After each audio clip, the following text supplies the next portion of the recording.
नमस्कार। स्वागत है आप सभी का एक बार फिर आपके अपने YouTube चैनल टारगेट विद के में। आज की इस क्लास के अंदर हम डिस्कस करेंगे 10th क्लास गद्य खंड सेकंड लेसन बाल गोविंद भगत के लेखक श्री रामवृक्ष बेनीपुरी जी का। तो रामवृक्ष बेनीपुरी का जो जीवन परिचय है वो इस क्लास के अंदर हम पढ़ेंगे। दूसरा जीवन परिचय है आपका, पहला जीवन परिचय स्वयं प्रकाश नेताजी का चश्मा पाठ के लेखक है, उनका हम कर चुके हैं। ये दूसरा जीवन परिचय है। तो प्रश्न आपको पता है किस तरीके का पेपर में आता है, श्री रामवृक्ष बेनीपुरी का साहित्यिक परिचय दीजिए या उनका संक्षिप्त जीवन परिचय लिखते हुए साहित्य की विशेषताएं बताइए। तो इस तरीके का आपका क्वेश्चन होगा जिसमें आपके 4 पॉइंट बनते हैं: जीवन परिचय, प्रमुख रचनाएं, साहित्यिक विशेषताएं और भाषा शैली। तो श्री रामवृक्ष बेनीपुरी की साहित्यिक विशेषताएं निम्नलिखित है। जीवन परिचय पहला पॉइंट है, प्रसिद्ध संस्मरण एवं रेखा चित्रकार श्री रामवृक्ष बेनीपुरी का जन्म सन 1899 में बिहार के मुजफ्फरनगर जिले के बेनीपुर नामक गांव में हुआ था। इनकी आरंभिक शिक्षा गांव में ही हुई थी। 10वीं कक्षा पास करते ही ये गांधी जी के साथ असहयोग आंदोलन में शामिल हो गए थे, क्योंकि 1899 में इनका जन्म हुआ और असहयोग आंदोलन 1920 ईस्वी में शुरू हुआ। तो लगभग इनकी जो उम्र थी, युवा थे उस समय, तो गांधी जी के साथ ये असहयोग आंदोलन में कूद पड़े। 15 वर्ष की उम्र से ही इन्होंने अखबारों व पत्रिकाओं के लिए लिखना आरंभ कर दिया था। इन्होंने तरुण भारत, किसान मित्र, बालक युवक, योगी, जनता, जनवाणी और जैसी पत्रिकाओं का संपादन किया। इन्होंने आजीवन साहित्य लिखते हुए आजीवन साहित्य की श्रेणी में जो लेखन कार्य है इन्होंने किया। सन 1968 में उनका स्वर्गवास हो गया। तो लगातार वो अपने जीवन के पड़ाव में साहित्य रचना करते हुए वीर गति को प्राप्त हुए। प्रमुख रचनाएं, दूसरा पॉइंट है इनका, श्री रामवृक्ष बेनीपुरी जी ने हिंदी साहित्य की अनेक विधाओं पर कलम चलाई है। कहने का मतलब उन्होंने जीवन के अंदर अनेक जो विधा है, कहानी है, नाटक है, रेखा चित्र है, संस्मरण है, तो आदि अनेक विधाओं पर अपनी कलम है वो चलाई है। तो रेखा चित्र इनके माटे की मूरत, लाल तारा, गेहूं और गुलाब, मील के पत्थर, नेत्रदान, मन और विजेता। इसके बाद संस्मरण है इनके जंजीर और दीवारें, यात्रा वृत्तांत, पैरों में पंख बांधकर इनके यात्रा वृत्तांत हैं। उपन्यास इनके पतितों के देश में, नाटक अम्रपाली है, निबंध है मशाल। इनका संपूर्ण साहित्य बेनीपुरी रचनावली के 8 खंडों में प्रकाशित है। तो इनकी रचनाएं हैं वो काफ़ी अच्छी रचनाएं हैं, तो आप देख पा रहे हो। एक और आपके लिए जानकारी इस वीडियो के अंदर मैं लेके आया हूँ। अगर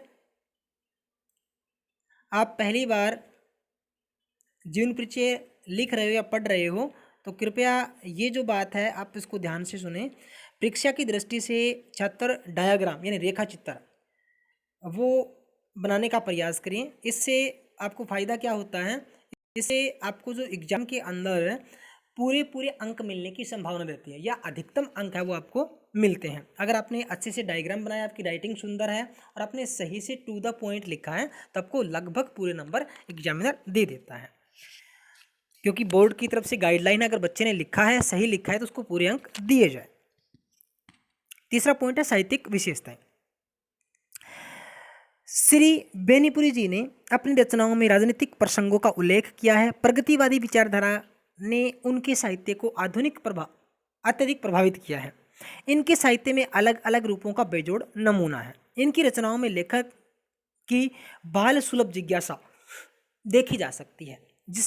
जिस प्रकार बच्चों के मन में जिज्ञासा का भाव होता है, वैसे ही इनके मन में कुछ जानने की इच्छा है वो हरदम रहती है। तो बाल सुलभ जो इच्छा है बच्चों के जैसी वो हमेशा रहती है। एक अन्य प्रकार की रचना में उल्लास व उत्साह का वातावरण देखा जा सकता है और साथ ही नई संस्कृति निर्माण पर बल दिया गया है।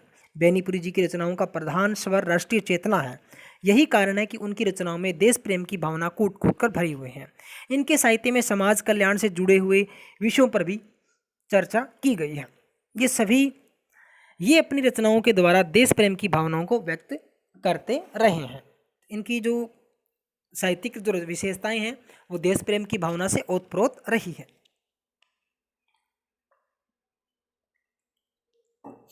अगला चौथा लास्ट पॉइंट है साहित्यिक विशेषताओं के बाद अगला पॉइंट आता है भाषा शैली का। तो रामवृक्ष बेनीपुरी की जो भाषा शैली है वो किस प्रकार की थी? श्री रामवृक्ष बेनीपुरी जी की भाषा ओजपूर्ण व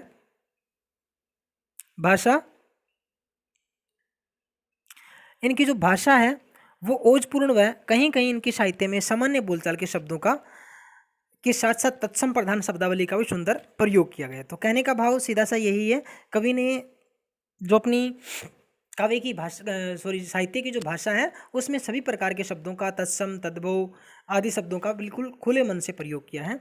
इन्होंने यथासंभव अरबी व फारसी शब्दों का प्रयोग भी किया है, यानी जरूरत के स्थान पर इन्होंने विदेशी शब्दों का यूज भी किया है। एक सफल पत्रकार होने के कारण इनकी भाषा में सरलता, सहजता व बोधगम्यता देखी जा सकती है। यानी सरल सहज के अलावा बोधगम्यता का मतलब होता है पाठक को या श्रोता को, बोध का मतलब ज्ञान, इनकी साहित्य के बारे में, इनकी विषय वस्तु के बारे में पढ़ते ही जिसको एक प्रकार से उसका अर्थ सहित ग्रहण मिले, यानी अर्थ के साथ वो ग्रहण कर सके उस चीज़ को, तो ऐसी इनकी भाषा शैली रही है। ये अपनी जीवंत भाषा और अलंकारपूर्ण शैली के कारण पाठकों को विशेष रूप से प्रभावित करते हैं। विशिष्ट शैलीकार होने के कारण इन्हें कलम का जादूगर भी कहा जाता है। तो कलम का जादूगर किसको कहा जाता है? रामवृक्ष बेनीपुरी को। तो इनके साहित्य की सबसे बड़ी विशेषता कलम का जो जादूगर है इनको कहा जाता है। ये रामवृक्ष बेनीपुरी का जो जीवन परिचय है वो था आपके सिलेबस का एक अहम हिस्सा। एनसीईआरटी 10th क्लास हिंदी का कंप्लीट सिलेबस आपको यहाँ मिलेगा। तो अगर आपने अब तक हमारा चैनल सब्सक्राइब नहीं किया है तो प्लीज़ चैनल को सब्सक्राइब करें, शेयर करें और लाइक करना बिल्कुल ना भूलें। देखते रहें टारगेट विद के क्लासेस। मिलते हैं नेक्स्ट क्लास के अंदर। तब तक के लिए